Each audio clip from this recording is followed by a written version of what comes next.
at a time. Yeah, this is tea time. Yeah, making a difference. One cup at a time. Tea time. So be sure to grab your tea, grab a seat, and tune in to Miss Liz. Tea time. Making a difference. One cup at a time. Tea time. Yeah. Tea time.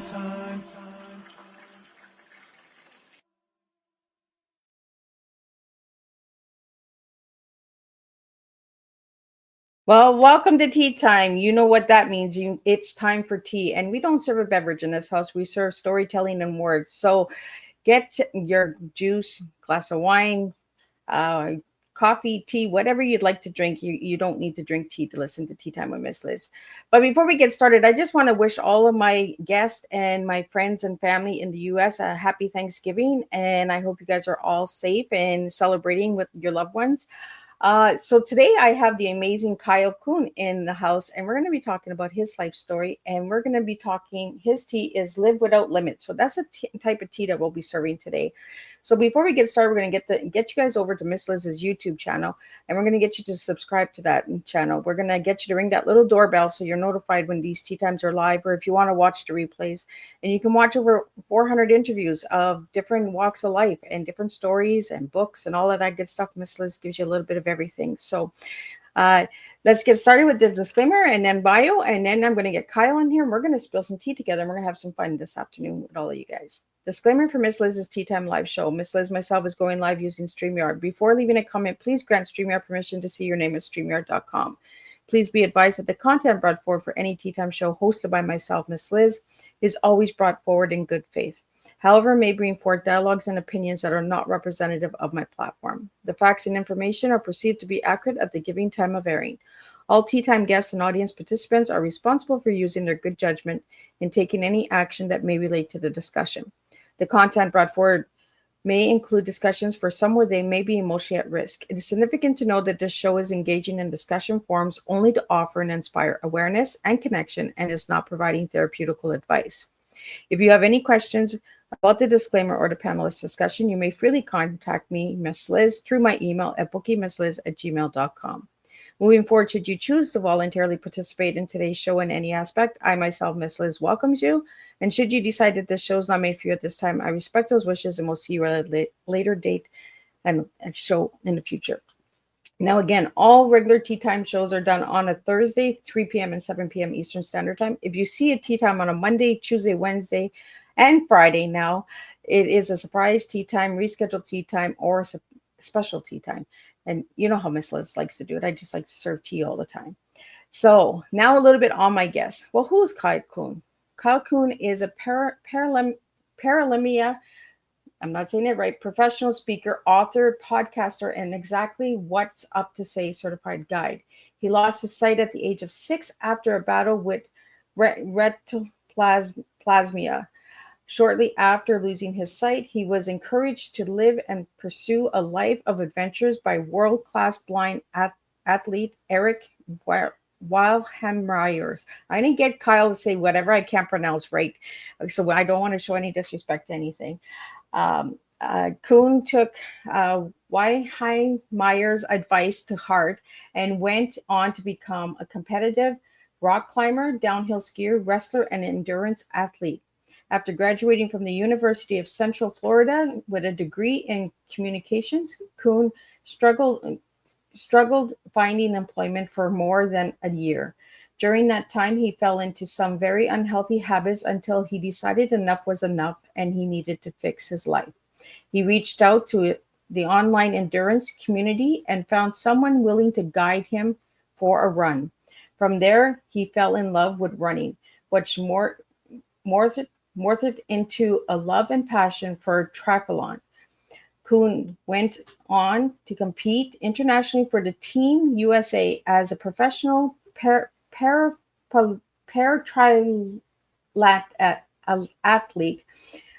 I'm not saying that right. I'll get him to say it. He represented Team USA in the 2020 and the 2024 Paralympics in the Paratriathlete. Um, when not competing as a triathlete, he speaks to groups, companies, and organizations about the importance of value, keeping an eye on your vision, and how to adapt a high performance approach when it comes to conversational excellence. I'm going to get Kyle to say all those hard, complicated words for myself. I'm sure some of you guys know what Kyle does, but let's get Kyle to say it so we show a lot of respect for all of the incredible stuff he does. So I'm going to get Kyle in here and we're going to spill some tea together. Welcome, Kyle. Hey, Miss Liz. Well, thank you so much for having I me. can't hear you. Uh-oh. Can you hear me now? I got you. I got Okay, you. there we go. There we go. There we go. Well, thanks so much, Miss Liz, for having me in here today. It's great to be here. So Kyle, let me get you to say what I couldn't pronounce correctly. I really want to get it out there for anybody that's listening. They're probably like, Yeah. "What is she trying to say? What tongue twister is this Uh, girl got?" Like, yeah. Not, all of it is, it is funny how all of it is kind of a tongue twister, but just the short of it is, so I'm a two-time Paralympian in the sport of paratriathlon. As some of your listeners, your guests may be aware, the Olympics and Paralympics happen every 4 years. So the Paralympics are for athletes with medically verified disabilities, whether that be a cognitive disability, a neurological impairment, or a physical disability or impairment. And it's a very highly competitive athletic endeavor. You have to go through a very stringent process to race and train and qualify on the world stage. And so the the term para it means alongside. It's Greek for alongside, and so that's why we use the term Paralympics, Paralympian, para triathlon. So I myself, I'm a para triathlete.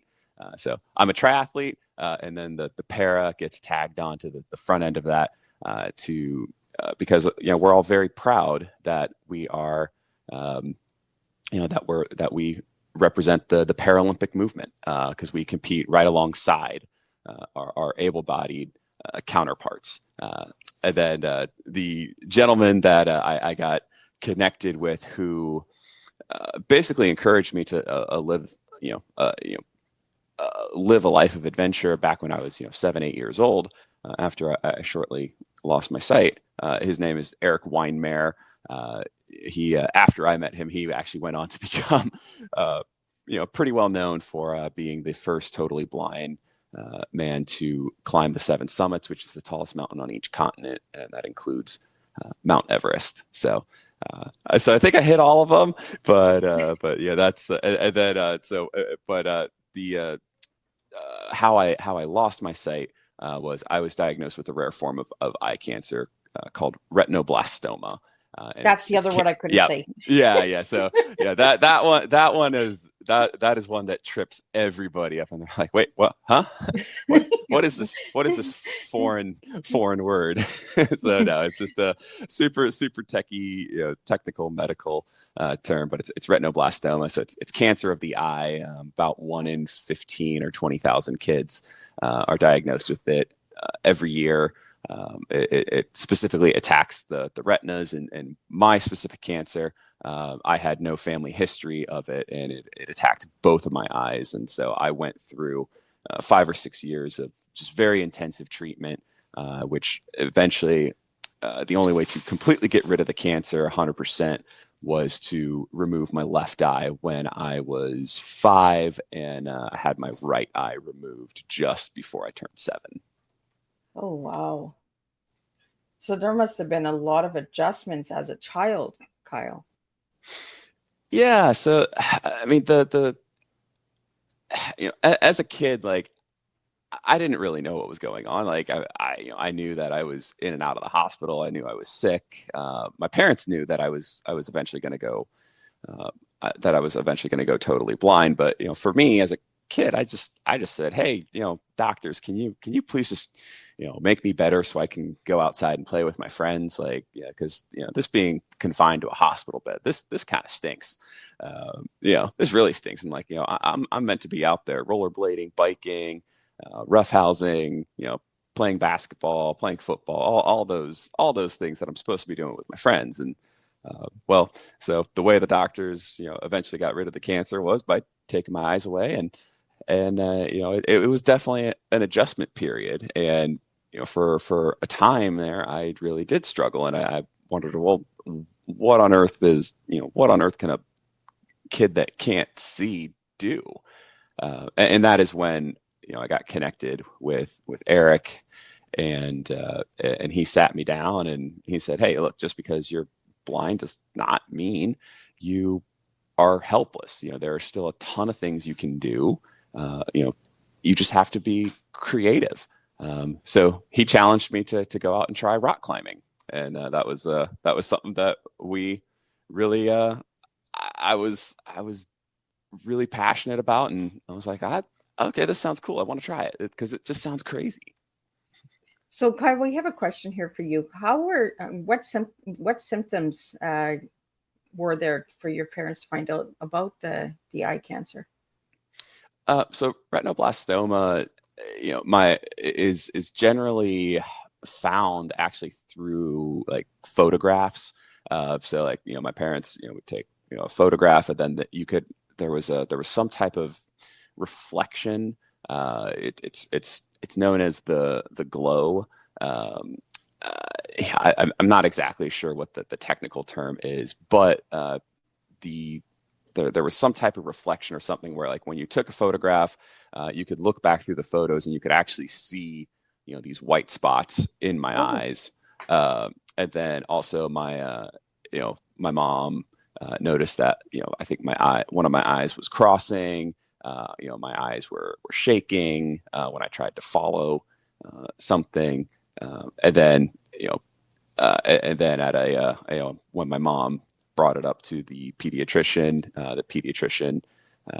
went through and did some basic eye tests, and shined some infrared lights and such into my eyes, and then referred us out to a specialist. But a really, really good account to follow, a really, really good Instagram account to follow, actually, is an organization that brings awareness to diseases like retinoblastoma and other eye cancer related diseases. It's called Know the Glow. So if you check them out, Know the Glow, you can just Google them or find them on Instagram. They run campaigns all the time so that parents and family members and people know the signs to look out for when it comes to eye cancer and eye diseases. Well, it's important to get that information out there, because there's so much going on in the world that sometimes we just don't see these things, right? We don't know these locations and services and programs out there until we get them out there, like through your stories and that as well, Kyle. Exactly. So, Kyle, how did you go from losing your eyes to rock climbing to running to all of this incredible stuff? Like, you're really an inspiration to a lot of people who, might feel that helpless. Oh my God, I can't see, I can't do this. So how did you overcome all of that? Oh my goodness. Well, like I mentioned, getting connected with the right people was a big start. So I was 7 or 8 years old, and my dad was involved in Rotary. So he was a member of a Rotary club, and I think he missed a meeting or something at some point, and one of his Rotary Club members heard a gentleman by the name of Erik Weihenmayer speak at a Rotary Club or some event, and she pulled my dad aside at a meeting one time and said, "Hey, this man Ed Weihenmayer talked about his totally blind son Erik, who is this amazing skydiver, marathoner, rock climber, mountain climber, skier. Like he's just and he's really cool. And so I actually got his contact information for you because I think it could be a really great way for Kyle to connect with someone to look up to. And so my dad got a hold of Ed, and and Ed happened to live in live where close by to where we were living at the time, and so he arranged for Erik to the next time Erik came into town for a speaking engagement, or I think it was a speaking engagement or something, and so Ed arranged for Erik and I to sit down and have a conversation, and Erik just told me about what he did, about his life and his life growing up as a blind kid, and he challenged me to not let my blindness get in the way and to be creative and to figure out how I can do different things. And so we had a family friend that was a member of the rock climbing gym in town, and they took us to the climbing gym, fell in love with that sport, and just started going to the climbing gym a lot. And eventually my whole family started rock climbing, and my parents put my sisters and me in on the competitive climbing team. So we were traveling around the state of Florida, climbing at various gyms and competing.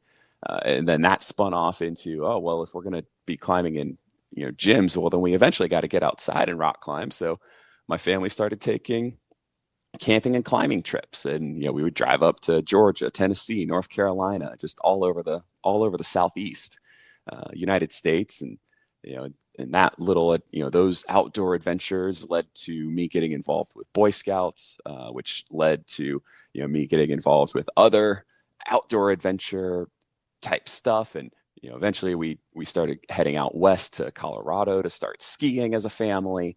And it just kind of all built on from there until I looked up and I was like, oh, wow, like this is what I do. I'm an adventure athlete. I'm a person that just pursues adventure, and I figure out how to do it, even though I can't see.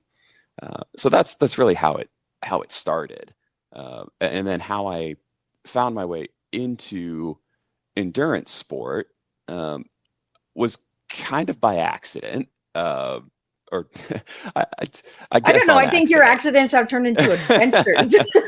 Yeah. I mean, the accident, turned into adventures, and but endurance sport, came after I was, a rock climber, and I had wrestled throughout high school, and I actually wrestled for a couple of years in college, and then after I left the wrestling team in college, I got into teaching group exercise at my university recreation and wellness center. And, so I was teaching indoor cycling, like spin classes. I was teaching, washboard abs and, strength-based group exercise classes and all that, different kind of stuff. And so that was my first job, like when I was in college. And then when I graduated college, I was, I can confidently now say that I was quite arrogant, and I thought, because I had done so many really cool things in my life, that I was CEO material, and so I applied for every job CEO and above. And but if you don't try, you don't know, right? You might as well start at the top and then go all the way down, right? Yeah, and that's pretty much what I did. I tell people all the time, I just climbed my way down the corporate ladder until I fell off the bottom rung and hit the ground and started digging a hole. So but eventually what happened was I looked up, and I was 30 pounds heavier than when I had graduated from college. I had no job. I was deep in debt, and I had no money, and I had very little hope at that point of ever getting a job or being employed. And I decided, well, if I can't, the one thing I can do is at least try to get my body back in shape. And well, the only thing I can really afford to do at this point is run.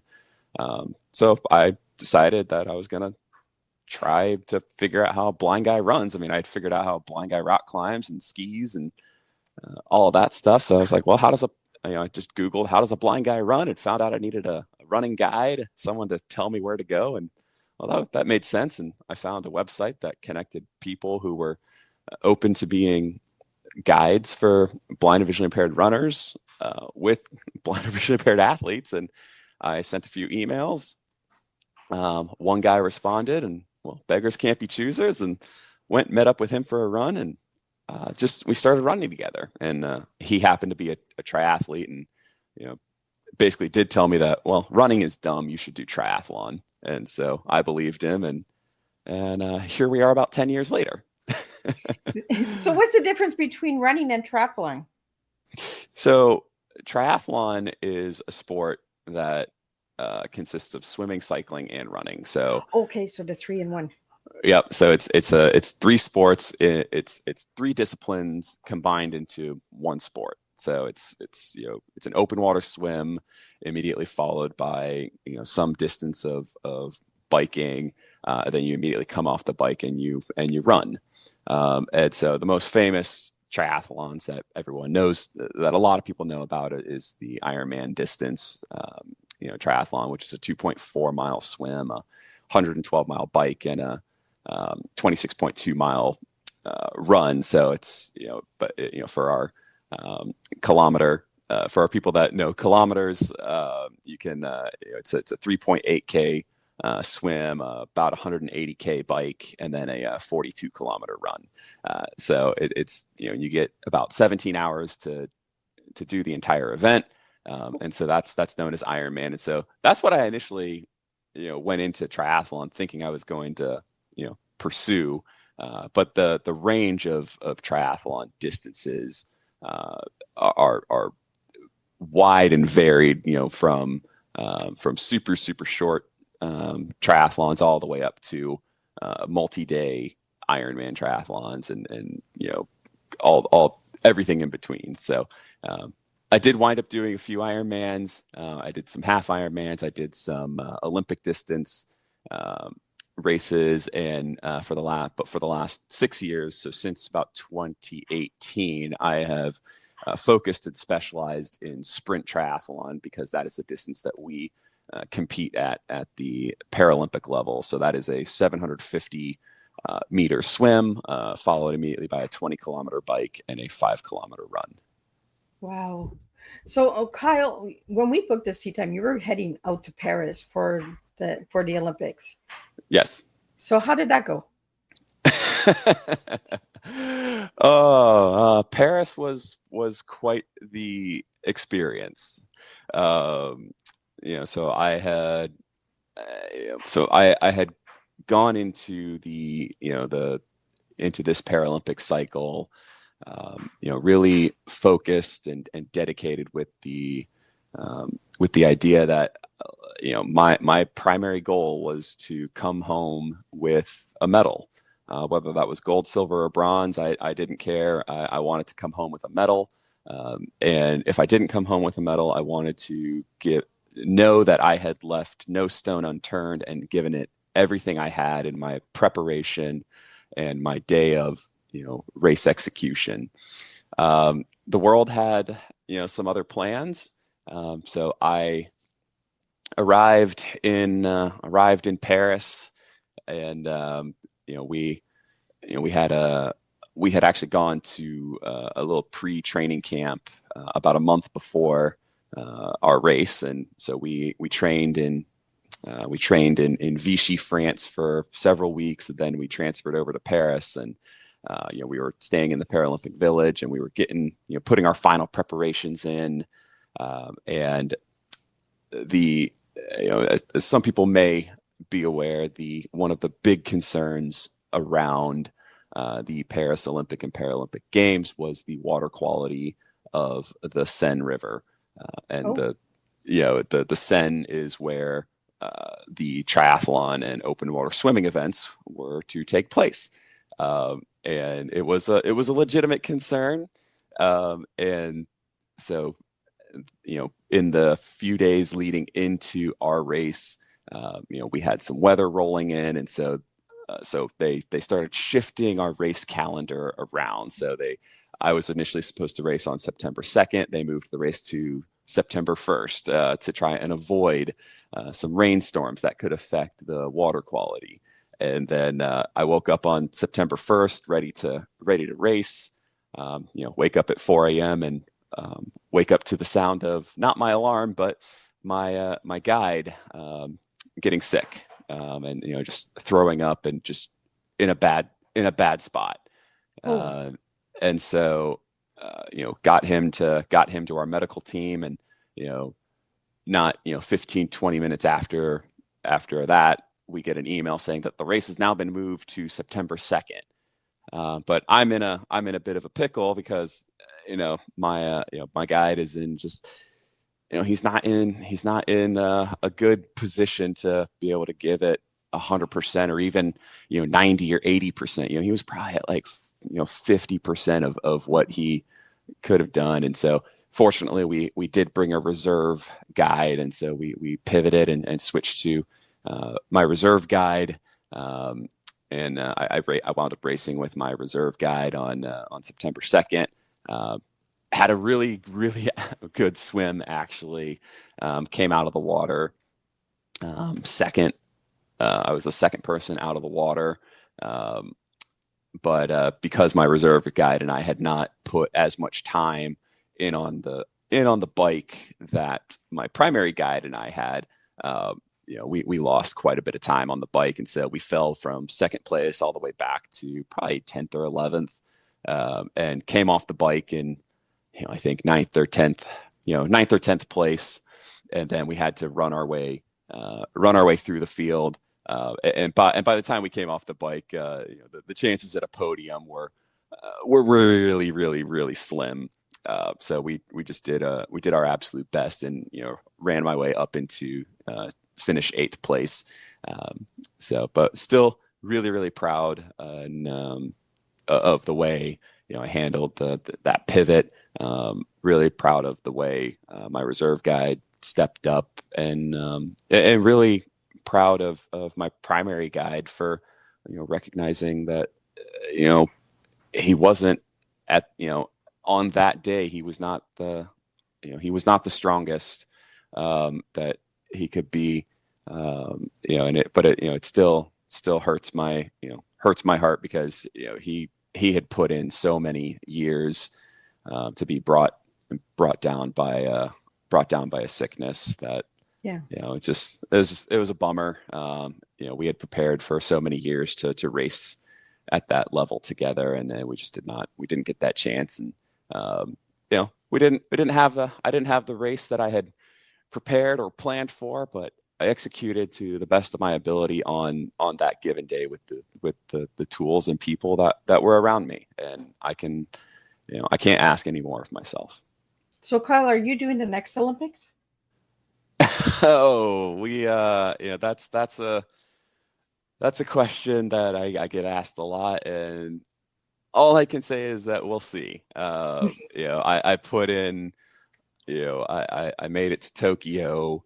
I was only 40 seconds off the podium in Tokyo, and finished in 5th place. And then I put a lot of time, money, and effort into trying to go to Paris and coming home with a medal, and wasn't able to accomplish that goal. But at the same time, it takes a lot of emotional energy. It took a lot of emotional energy to prepare for the Paralympics, and so I'm taking a step back and taking a little bit of time away for at least the next 6 to 12 months to figure out if Los Angeles is in the cards for me. So right now, it's a we'll see. I haven't quite decided. Yeah. Well, and this is the message that I tell a lot of my listeners in the audience and my friends and family. Sometimes we have to step back, right? We have to reevaluate, is it worth it? Is there something different? Is there something that I'm not seeing that's here right now that I can do? Mm-hmm. Am I being guided somewhere else? And maybe that's the direction that you're going, Kyle, is it, that something else is coming for you. Exactly. And so, if this is the close to my, professional triathlon career, I've had a pretty good one. I can't complain about it. If it's not, the best is yet to come. But there's, there's so many different paths and so many different ways that we can, fill our own cup, how we fill our own cup of tea, just like you said near the beginning, like, it doesn't have to be tea. It can be coffee. It can be water. It can be, an alcoholic beverage. It can be, whatever floats your boat, floats your fancy. We all fill our cups of tea up in different ways. And, for me, I don't know what the next adventure is going to be.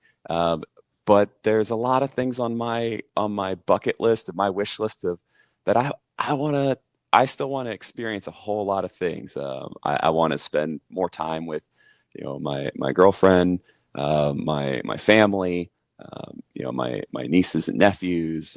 I want to spend more quality time with with our dogs, all kinds of things. And then there's a lot of other, just adventurous type stuff, I want to get back into some road marathon running.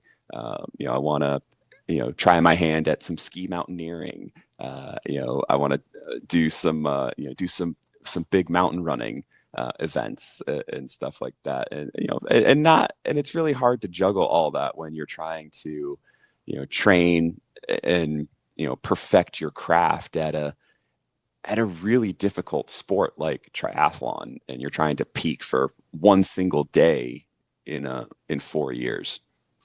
Absolutely. And Kyle, you gave me a couple of teas, but the tea that you gave me that we're going to talk about this afternoon is live without limits. And that's what you're doing, is you're living without limits, right? Because you want to just keep trying stuff.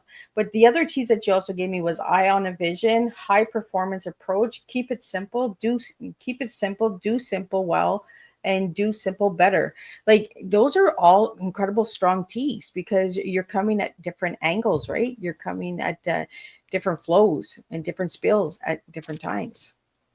Absolutely. Look, I gave you the top of the top of the pyramid.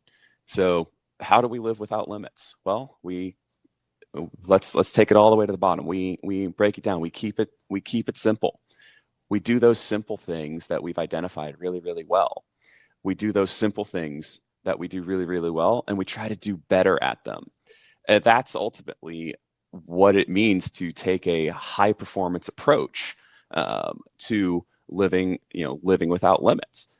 So, in high performance sport, we put the people, our success is determined by, our discipline, the habits that we form, but more importantly, by the people that we surround ourselves with.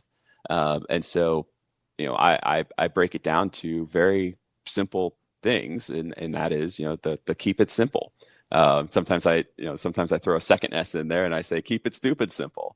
So that sometimes that stupid does make a difference. It really does. It really does. And then it adds a sugar in the tea. Come on, guys. It adds I know. Exactly. It's just a little spicing up the tea, a little chai in there, If you bring the humor in, you go a long way. Like, you got to throw humor in there in order to survive. Absolutely. And so, look, it's the people and the habits that you surround yourself with and that you establish that allows you to, keep an eye on your vision. A vision that I have had for myself is, look, I want to live without limits. I know that there are limits to what I can do, but my goal is to take those limits and push them further out, and eventually I'll push those limits further and further and further out in a way to where they become so far out there that I can't reach them. Like, I can't reach my limits. So and that's really what I mean by, living without limits, and all of those T's that we talk about, the high performance approach, the keeping an eye on your, eye on vision, um, keep it simple, do simple well, do simple better. All of that leads to us being able to live without limits. Well, I think nothing's impossible, right? Absolutely not. It's If you fall down, you get back up. If you scratch your knee, you put a Band-Aid on it and you fix it and you carry on, right? I put a Band-Aid on. I just rub dirt on it. I mean, come on, who needs a Band-Aid? Rub some dirt. Keep it simple. Exactly. Got no time for Band-Aids. What you talking about? we got places to go, people to see, things to do. I got to get to that mountain. Exactly. I love your approach in life, Kyle, as you start from the top, right? Start with the CEO and then go the way down. But that's almost like the skiing. You go skiing, you start at the top of the hill and you go your way down. Exactly. Then guess what? You look back up and you're like, how do I get back up there? I could right. take and then you got to go all the way back up and start again. Yeah. It's look, we all say we have to start at the bottom and work our way up. But if you have to know where you're going in order to get there, to plan your route and to plan your route, up to the top. So, if I know that I want to be at the top, whatever that top may be, it doesn't have to be CEO, it doesn't have to be the top of a mountain, but sometimes we have to know or have an idea of a destination or a goal that we're working toward, and we have to be willing to shoot and miss at it. So that we take chances and we push our ingenuity and our abilities, and we stretch ourselves in new and different ways. And that's where the fun comes in, because if I shoot and miss at a goal, well, man, I still have a whole lot of fun trying to figure out how to make it there, and I may land in another spot where I get pulled in another direction to pursue a different goal. I initially thought that I wanted to be a CEO, and I shot for that, and wound up at hitting rock bottom and found endurance sport, and climbed my way up to near the top of the mountain, being one of the best athletes in the world in the sport of triathlon. It's not a bad way to find your way to, not a bad way to think about things. So there's all kinds of paths that we can take, but sometimes we gotta have a vision or an idea of where we want to go, so that we can start planning a way to get there. So, Kyle, we have a question here for you. Are you a daredevil, rebel, or a limit pusher? Yes. Yes, Paul. No, I don't know if I would, pigeonhole myself into any of those. I definitely consider myself a limit pusher. Like I said before, I do like to, don't try to cram me into a little box, because I'm just gonna push with my hands, my back, my head, and my feet in every direction. Just make that box bigger, and I'm just going to keep expanding that box. Some may call me a daredevil, but I am a very calculated, I am a very calculated risk taker. So I don't know if I would consider myself a daredevil, but I like to push the limits. I like to push the limits. I like to find my limits, and I like to push beyond them. I love that question. I love that you said, I love that you said yes right away. I was just like, oh, he's all three. I can see you as a jack in the box there, Kyle. Like, they crank you and poof, I'm out. Like, oh yeah, I've definitely been compared to that. I mean, jack in the box, jack of many trades, whatever you want to call me. So, Kyle, I want to get into the book, because you have an incredible book that I would like the audience to check out. Could you tell us a little bit about the book? For sure. So, my book that I wrote is Discovering a Life Without Limits: How Cancer Took My Sight, Blindness Gave Me Vision, and the Mountains Let Me Live. And I always knew that I wanted to write a book. And so I actually started writing it way back at high school, and I just started like documenting my life and being super detailed about everything. And I kept putting the book on the shelf, and I'd let it sit there for a while, and then I'd take it back off and write a little more and put it back on the shelf. And eventually I looked up and I was like, man, this book is way too big and way too thick. I got to figure something out. And I was already, so I started shopping it around, trying to find publishers. And, then I went down the self-publishing route. And, eventually I did come across a great independent publisher called Walnut Street Publishing. And we agreed that, it was a really, I had a unique, cool story. But maybe I should break it up into a couple of different parts. And so the reason I titled this, my first book, Discovering a Life Without Limits, was because it details my journey from, the time I was born up to the time when I found my way into endurance sport and I found my way into triathlon. And, while I had started talking about how to live without limits and live a life without limits, I didn't really growing up. I was just discovering how to do that.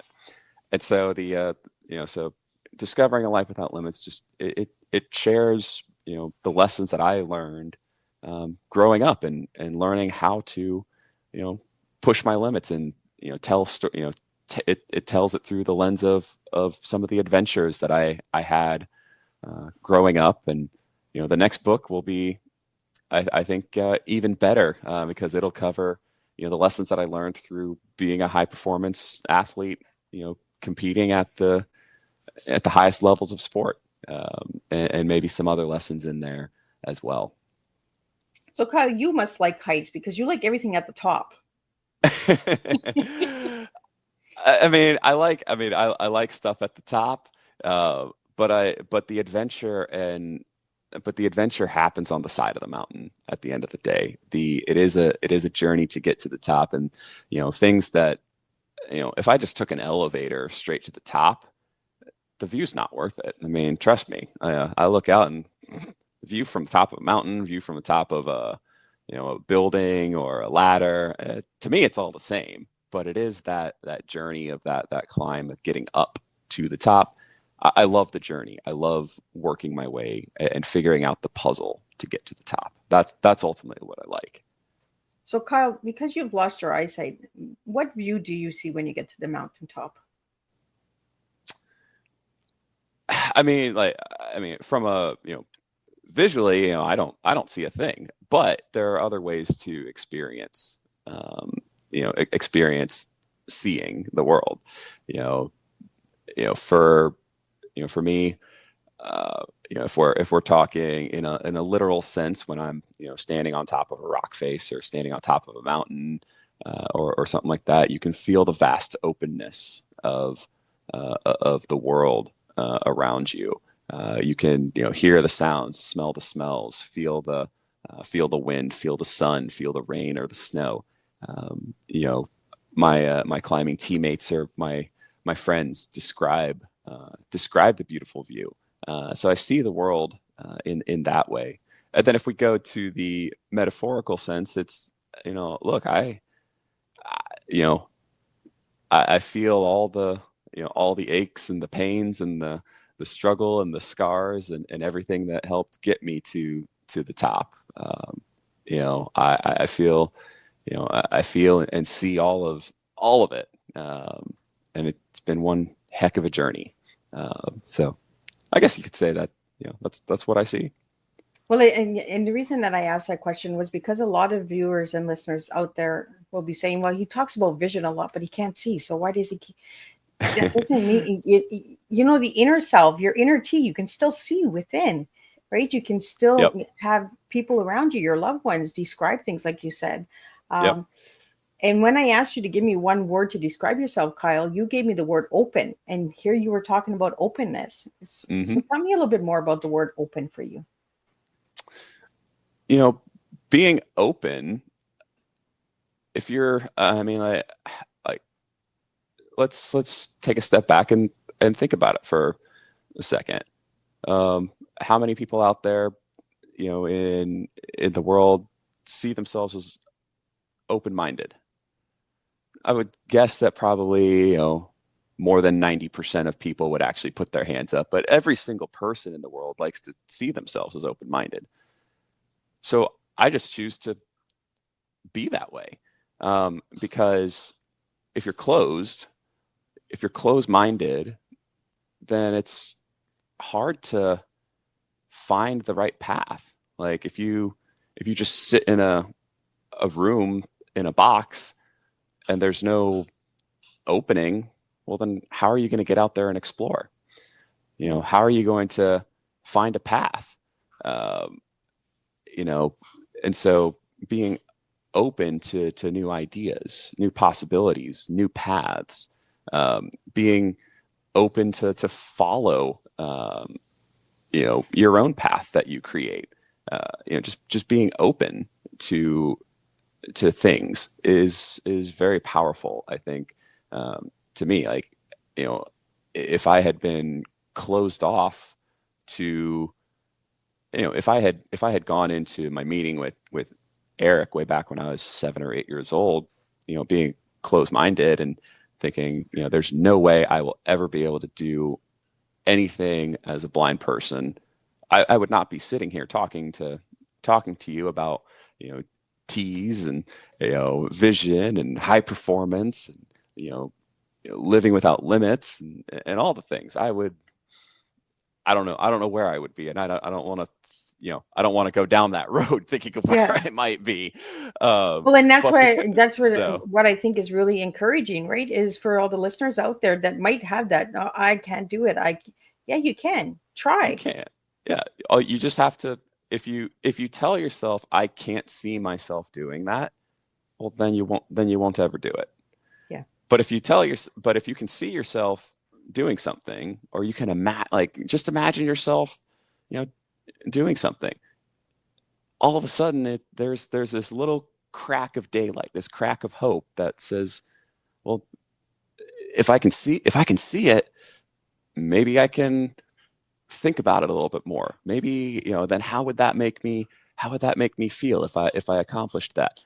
Oh, well, then maybe I can start to see, start putting a puzzle piece or two together and find my way. And look at that. All of a sudden we go from, I can't see myself doing that, to I see myself doing that, to I'm working to accomplish that.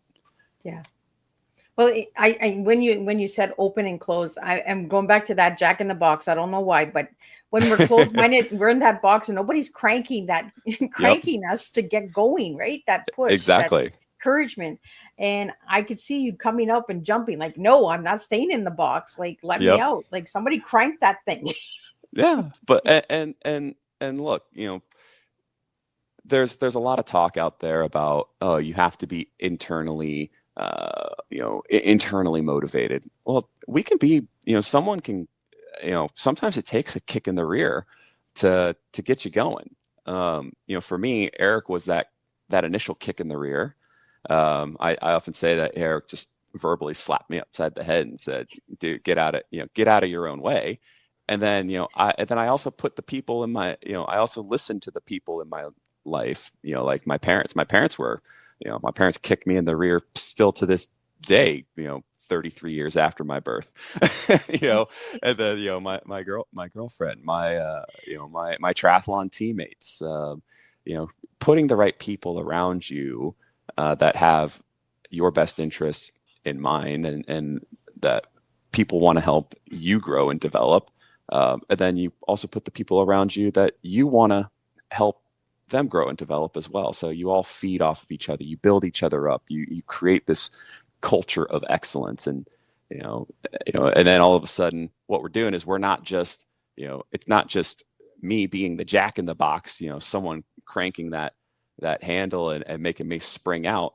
What's then happening is, as soon as I'm springing out, I'm also turning, someone else's, Jack in the Box handle to help them spring out, and they're doing the same. And, and it's this big long chain and circle and wheel and, all of it. So. Well, it's all team building, right? One cranks, open. One cranks, Yep, open. And then we have a big old team and we have some celebration. absolutely. I don't know why Jack in the Box came in, but it's just the way it works, right? And life comes and then I'm just like, what am I talking about? But It works. It works. that's what I seen when I seen that you were that push the limits, Yep, because absolutely. I'm the same way, Kyle. I don't want to be put in a box. If you want to put me in a box, get away from me because I'm gonna push that box open because we need that push open. We need that enforcement. We need that encouragement in life to just keep trying and put dirt on your cuts, not band-aids, guys. Like continue the journey. Hey, if you want to put me in a box, come on in with me, and I'll show you how we break out of this thing. Right? And we'll use the dirt, not the band-aids. Exactly. So Kyle, I want to get into in your bio, you have here exactly what to say certified guide. What is that? So, so exactly what to say. So what I essentially do in my professional life through my professional speaking, through some podcasting and stuff like that is I've really discovered that a lot of the opportunities that exist in my life and that have allowed me to find success is through communication. Through being able to ask questions, to develop and have conversations, to develop deeper, more meaningful relationships, and those relationships are what open the opportunities. And then, from those opportunities, we can, if we have the courage, we can then take action. And so, exactly what to say is a framework where we help people. It was started by a gentleman, a top sales trainer, learning and development expert, Phil M. Jones. He wrote a book called Exactly What to Say, and I am one of, I believe we have 40 of us that are certified to help guide people in their conversational excellence, so that they too can communicate more confidently, open up more opportunities, and overcome the challenges that present themselves in the world. Because we do very strongly believe that any issue in the world can be, like, we can change the world just by changing our words, changing how we communicate a little bit. Absolutely. Everything starts with a conversation, right? Absolutely. It starts with conversations. And how do you start conversations? You ask questions. You ask curious questions. You ask empathetic questions. And only when we can get to a position of empathy can we then have the courage to ask, make an ask, or have the courage to make a sale, or have the courage to help someone change, or help ourselves change. So it all starts with being curious, asking questions, having conversations to develop relationships, and then that's where the opportunities arise. Absolutely. So Kyle, I want to get into, before we wrap up, because we're almost at the end here, you have an amazing podcast out there. So let's talk about the podcast, because I like pushing podcasters out there because I like to support other podcasts. So tell me a little bit about your podcast. Yeah, absolutely. So I had to push pause on it for a short little time here while I was doing the final preparations for the Paralympic Games. But my podcast that I launched back at the beginning of 2023 is Kicking It with the K Train, and it's where I bring on people that have helped me keep an eye on my vision. That have helped develop me and shown me the path to success. So I have conversations with them, and kind of help other people see how these people in my life have helped me grow into the successful human being that I am today. And we'll be starting in 2025, we'll be continuing to build on that podcast, and I'm also looking at launching a new podcast in 2025, with some teammates of mine called the Resident Table. So be on the lookout for that one as well. But yeah, Kicking It with the K Train is my personal podcast, and then the Resident Table that'll be coming very soon in 2025 as well. And where can people find that podcast? You can find Kicking It with the K Train. You can find it on my YouTube channel, just Kyle Coon. You can find it on Spotify, Apple Podcasts, just basically wherever you get wherever pods are cast. You can find it. So Kicking It with the K Train, or you can just search Kyle Coon and it'll pop up. So Kyle, do you have any events coming up that you'd like to get out there, or any special congratulations to anybody? Hello, shout outs? Oh boy. So look, just a big shout out to just my entire, the entire team of people that have helped me get to where I am, from my my family to my girlfriend to the Exactly What to Say certified guide community. Just huge shout outs to all of those people. I will actually be I'll be in Houston, Texas, coming up here the third weekend of January. I'll be running the Houston Half Marathon. So if anyone out there are runners, or you're in the Houston area, please reach out to me on Instagram. Shoot me a direct message. Would love to get a conversation going with you. Would love to meet you in person. Let's grab a photo together. That'd be amazing. But yeah, if you wanna keep up with my various adventures, follow me. Give me a follow on Instagram, and let's keep the conversation going. Awesome. So before we wrap up, I asked you what your favorite color was, Kyle, and you gave me the color green. Why green? Oh, why green? Why green?